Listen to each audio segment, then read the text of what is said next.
In a time long ago, in the sunlit hills of Judea, there lived a humble carpenter named Joseph and his gentle wife, Mary. Their lives were woven together by dreams of family and love. Yet, their story took an extraordinary turn when Mary received a divine message: she would bear a child, the Son of God, destined to bring hope and salvation to all humankind. As the years passed, Jesus grew, radiating compassion and wisdom. He healed the sick, comforted the brokenhearted, and taught the world about love, kindness, and forgiveness. Those who encountered him felt the warmth of a love they had never known. His presence ignited hope in the hearts of the weary and marginalized, sparking a longing for a new way of life. But the light of his truth cast shadows on the oppressive structures of society. As his following grew, so did the ire of the religious leaders and the Roman authorities, who felt threatened by his teachings. The whispers of betrayal began to drift through the streets, tinged with fear and anger. One fateful night, as the stars twinkled like distant promises, Jesus gathered with his disciples for the Passover feast.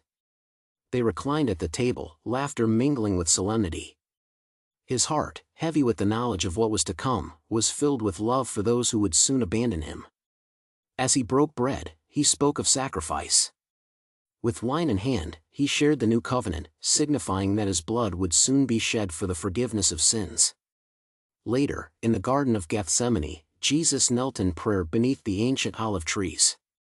The weight of humanity's sins pressed down upon him, an unbearable burden. In agonizing prayer, he sought strength for the path ahead.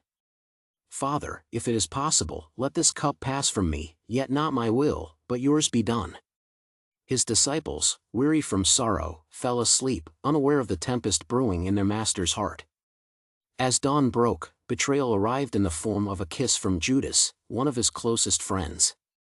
The grip of the Roman soldiers tightened around Jesus, dragging him away from the love and trust he bestowed upon those he came to save. The pain of his impending death was not just physical, it was the anguish of being forsaken by those whom he loved the most.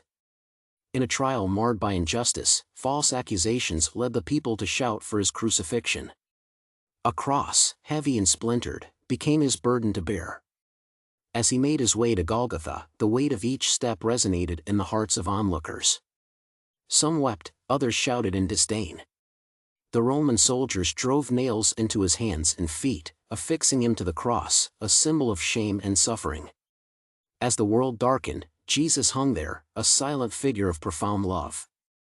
With his last breaths, he uttered words that echoed through eternity: "Father, forgive them, for they know not what they do."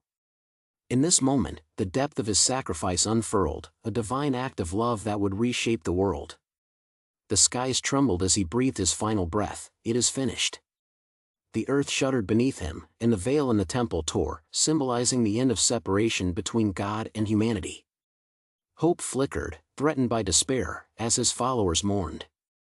The one who had given them life was gone. But death could not hold the one who was love incarnate. 3 days later, the stone that sealed his tomb rolled away. In a garden filled with blossoms and sorrow, Mary Magdalene encountered him, alive and radiant. "Rabboni,"